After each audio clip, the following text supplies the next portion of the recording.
Commission sales only pays for results. Are you doing in-home sales like selling home improvements and consistently hearing and not being able to overcome things like, well, we need time to think about it, we're still just looking around, and we want to see what else is out there and things like that? You keep working on your close, but it's not working. That may be because you're missing the biggest objection of all.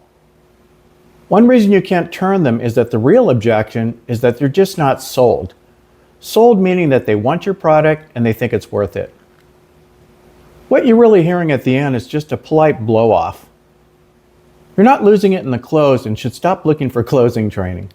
What you should be looking for is ways to get better at selling. In this video, I'll go over 2 ways you can use to check that you're properly selling them and have built the value you need to close them. This will help you know if you need more closing training or more selling and building value training. Now, if you find these videos are helping you, then please subscribe to help me, and if you want more free training, check out the link in the description below. If they're not sold, you need to work on building desire and value. Translation, how you sell them and how you price condition. Remember that the close won't work unless they want it and think it's worth it. There are 2 simple ways to double check this, and they both happen at the same point, the pre-close commitment. They can have different names depending on who you work for, but they accomplish the same thing.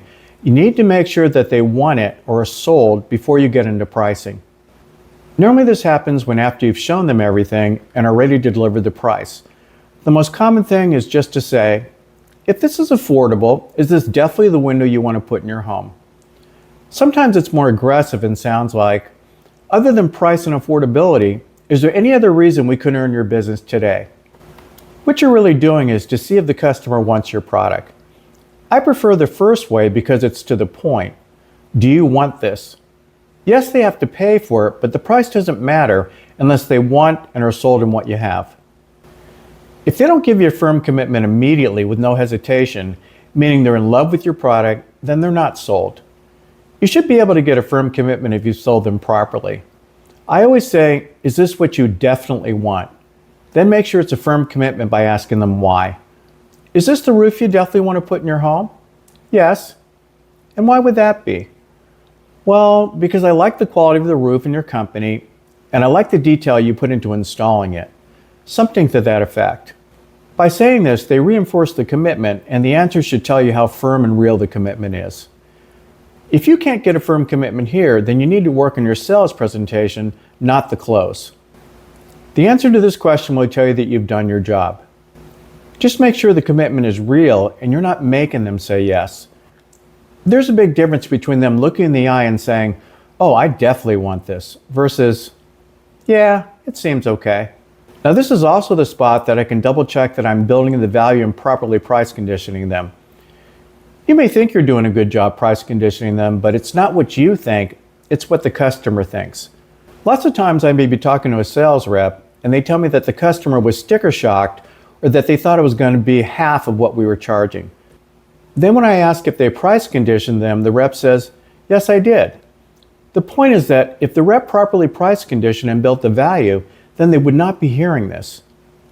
Now what I'm explaining here is not done all the time and will do nothing to help you make the sale, but it's something I do occasionally to double check that I was effective at price conditioning them.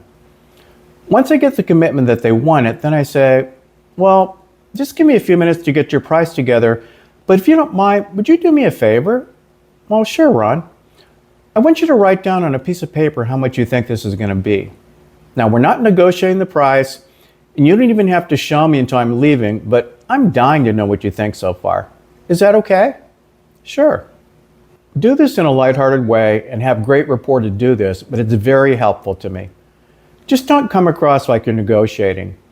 Now, if I've done my job right and I'm selling something for $20,000, the least they should be writing down is $18,000.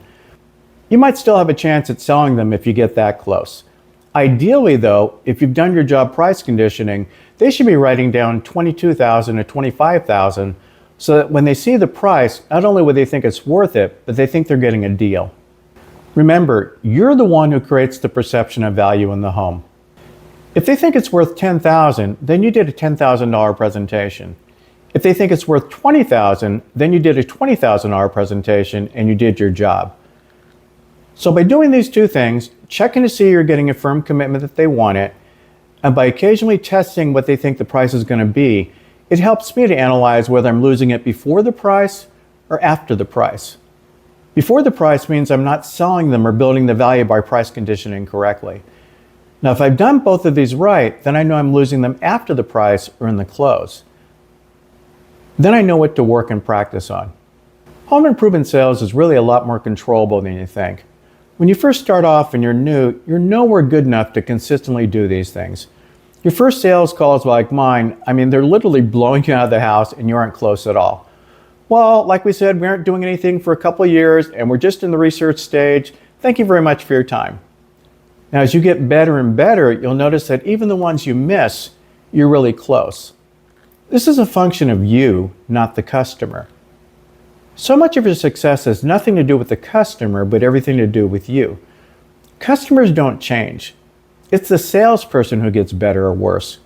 If you have two reps at the same company and one makes twice as much money, now they have the same training, the same leads, and the same price as a manager, what's the only difference? It's the salesperson. That's the only variable, and the good part is that it's 100% in your control. Accepting that it's you is the biggest thing you can do to ensure your sales and financial success. Now, if you want to dig deeper into this topic, please watch the video on The Secret to Closing the Sale or the playlist on closing listed above. Happy selling!